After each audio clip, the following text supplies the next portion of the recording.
67वीं BPSC PT paper leak तथा पुनर्परीक्षा result के PDF में छेड़छाड़ एवं गड़बड़ी धांधली सेटिंग की सीबीआई जांच कराने, परीक्षा नियंत्रक अमरेंद्र कुमार को हटाने, 9 प्रश्नों के गलत उत्तर को सुधार कर रिजल्ट देने तथा ई ऑप्शन को हटाने एवं उपस्थिति का 10% पीटी का रिजल्ट देने, उम्र सीमा में बढ़ोतरी करने, इन सभी मांगों को लेकर हम लोग पटना में 3 बार आंदोलन कर चुके हैं।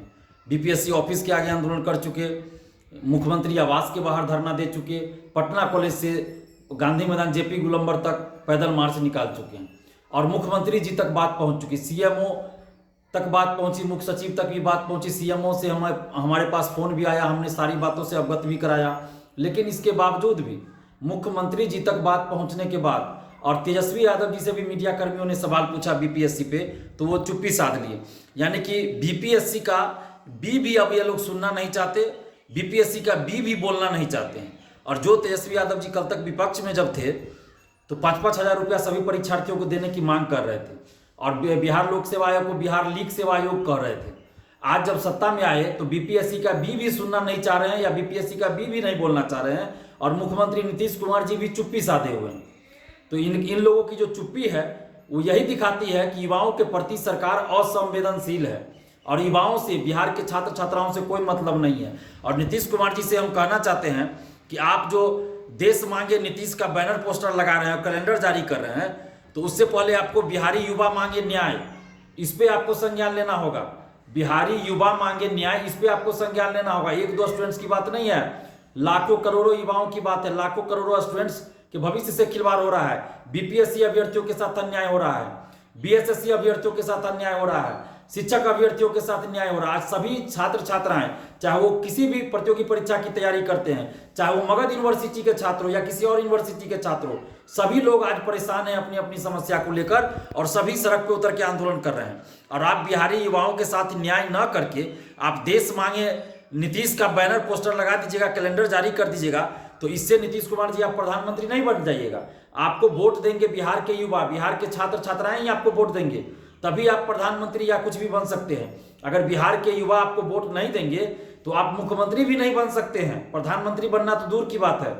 तो इसलिए नीतीश कुमार जी कम से कम अभी भी आप नींद से जगिए और बिहारी छात्र छात्राओं के साथ न्याय कीजिए और बीपीएससी में जो अन्याय हुआ है तो न्याय कीजिए आप और समस्त छात्र छात्राओं को न्याय दीजिए, ताकि इन छात्रों की जो मांगे है उनको पूरा कीजिए। और सीएम मुख्यमंत्री जी तक जब बात पहुंच गई उसके बावजूद भी ये लोग चुप्पी साधे हुए हैं, तो बड़े आश्चर्य की बात है। तो अगली बार जब विधानसभा चुनाव हो या लोकसभा चुनाव हो, तो जिस तरह से हम लोग को अभी आप लोग बैरिकेटिंग करके रोक देते हैं जब आंदोलन करते हैं सही मांग को लेके, तो जब इलेक्शन में आप लोग आइएगा, चाहे कोई भी पार्टी के लोग हो, विपक्ष को भी चाहिए था, अभी जो बीजेपी आज विपक्ष में है, कल वो भी सत्ता में थी, उस समय भी बीजेपी ने भी सीबीआई जांच के लिए कुछ नहीं किया। जब सत्ता में थी तो भी चुप थी, बीजेपी सत्ता में थी तो भी चुप थी। उस समय दरोगा बहाली के समय भी बीजेपी सत्ता में थी, बीपीएससी में पेपर लीक हुआ उस समय भी बीजेपी सत्ता में थी, तो उस समय चुप थी, सीबीआई जांच का कभी समर्थन नहीं की, ना एक शब्द बोला। जब आरजेडी विपक्ष में थी तो तेजस्वी यादव जी बोलते थे, अब जब सत्ता में आ गए तो चुप हो गए। उसी तरह जब बीजेपी सत्ता में थी तो चुप थी, अभी विपक्ष में है तो भी कुछ ज्यादा नहीं बोल रहे हैं, बस 1-2 लाइन बोल के निकल जा रहे हैं, 1-2 लाइन बोल दे रहे हैं मीडिया में कभी कभार, बस हो गया।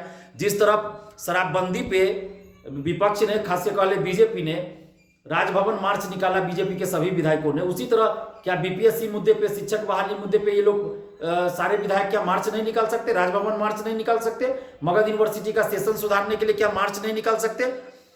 तो सभी लोग, चाहे कोई भी पार्टी हो, सभी चोर चोर मौसेरे भाई वाली बात है और सभी पार्टी के नेता इस पेपर लीक में, इस धांधली सेटिंग में संलिप्त है। इसीलिए कोई भी सही तरीके से नहीं आवाज उठा रहा है और सभी इस मुद्दे को बस चाहते हैं कि लिपापोती हो जाए। शराबबंदी पे दिन रात हंगामा हो रहा है विधानसभा में और विधानसभा के बाहर, लेकिन जो लाखों करोड़ों युवाओं के भविष्य से जुड़ा मुद्दा है उस पर भी तो होना चाहिए। हम ये नहीं करें कि शराबबंदी पे आप नहीं बोलिए, जो बोलना है बोलिए, आपका ये लोकतांत्रिक अधिकार है। लेकिन जो 9 लाख और 6 लाख स्टूडेंट्स के साथ जो अन्याय हो रहा है बिहार में, बीएसएससी अभ्यर्थियों के साथ और बीपीएससी अभ्यर्थियों के साथ, शिक्षक अभ्यर्थियों के साथ, तो उस पर भी तो सभी को बोलना चाहिए। लेकिन सभी नेता और सभी पार्टियां, चाहे वो सत्ता पक्ष में हो या विपक्ष में, सभी इस पे चुप है। तो कहीं ना कहीं ये दिखाता है कि सभी पार्टियों सभी नेताओं की इसमें संलिप्तता है धांधली सेटिंग में, इसीलिए सभी चुप है। तो जिस तरह हम लोग अभी आंदोलन करते हैं तो ये लोग बैरिकेटिंग कर लेते हैं, बैरिकेटिंग करके रोड पे हम लोग को रोकते हैं। तो बिहार के समस्त छात्र छात्राओं से हमें अपील करेंगे कि जब अगली बार चुनाव में ये लोग आवे, कोई भी पार्टी के नेता हो, तो आप लोग भी अपने अपने मोहल्ला अपने अपने गांव में बैरिकेटिंग कर दीजिए और किसी भी पार्टी के नेता को घुसने मत दीजिए।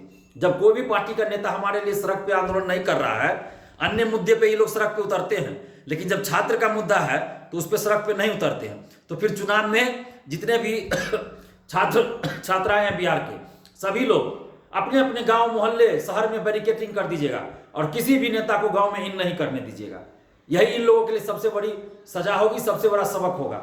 और किसी भी नेता को किसी भी पार्टी को वोट नहीं देना है। आप लोग सोशल साइट्स पे भी इस मुहिम को चलाइए कि अगले इलेक्शन में हम लोग सभी नेताओं का बहिष्कार करेंगे। अगर हो सके तो नोटा का बटन दबाएंगे, नोटा का बटन दबाएंगे, ये मंजूर है। नया विकल्प ढूंढेंगे, ये मंजूर है। लेकिन वर्तमान में जितनी भी पार्टियां, जितने भी नेता किसी को वोट नहीं देंगे। इसलिए नीतीश कुमार जी, अभी भी हम अपील कर रहे हैं, आपसे विनती कर रहे हैं कि आप छात्रों के साथ न्याय कर लीजिए, छात्रों के साथ न्याय कीजिए, बीपीएससी अभ्यर्थियों के साथ न्याय कीजिए, शिक्षक अभ्यर्थियों के साथ न्याय कीजिए। नहीं तो फिर ऐसा ना हो कि सभी नेताओं के लिए एंट्री ही बंद हो जाए गांव में मोहल्ला में, क्योंकि बिहारी छात्र, बिहार के छात्र छात्राएं, बिहार के युवा अब चुप नहीं बैठेंगे। तो इसलिए नीतीश कुमार जी, अभी भी समय है, आप बीपीएससी अभ्यर्थियों के साथ न्याय कीजिए। और जिस तरह से मेंस से 18 दिन पहले पैटर्न बदल दिया जाता है मेंस का, तो ये सब कहीं ना कहीं दिख रहा है कि जो लोग मेरिट से पीटी पास भी किए हैं ना, उनको भी मेंस से जबरदस्ती बाहर करना है। और बीपीएससी मेंस और सीजीएल 3 पीटी देखिए लगभग 4-5 दिन के गैप में लिया जा रहा है। क्यों? ताकि 67वीं बीपीएससी में जो सीटों की बोली लगी है तो उसमें कोई दिक्कत ना हो। जो मेरिट से पीटी पास किए हैं उनको किसी तरह ऐसा पैटर्न कर दो, ऐसा एग्जाम लो, इस तरह से एग्जाम लो कि ये लोग बहुत उत्साहित हो जाए और मेंस इनका अच्छा ना जाए और ये लोग मेंस से बाहर हो जाए। तो 67वीं में सीटों की जो बोली लगी है, तो नीतीश कुमार जी, आप न्याय कीजिए और शिक्षा माफियाओं पर कार्रवाई कीजिए और बीपीएससी अभ्यर्थियों के साथ आप न्याय कीजिए, ताकि छात्रों का जो मोह भंग आपसे हो गया है, सभी नेताओं से हो गया है, तो कम से कम आपके पक्ष में आ जाए। नहीं तो फिर नीतीश कुमार जी, बिहार के युवाओं का मोह भंग हो चुका है इन सभी नेताओं से, आपसे भी हो चुका है, सत्ता पक्षों विपक्षों सभी नेताओं से, सभी पार्टियों से युवाओं का मोह भंग हो चुका है। अगर न्याय नहीं मिला, अगर बीपीएससी अभ्यर्थियों को न्याय नहीं मिला, तो आगे से चुनाव में हम लोग सभी नेताओं पार्टियों का बहिष्कार करेंगे। धन्यवाद। जय हिंद।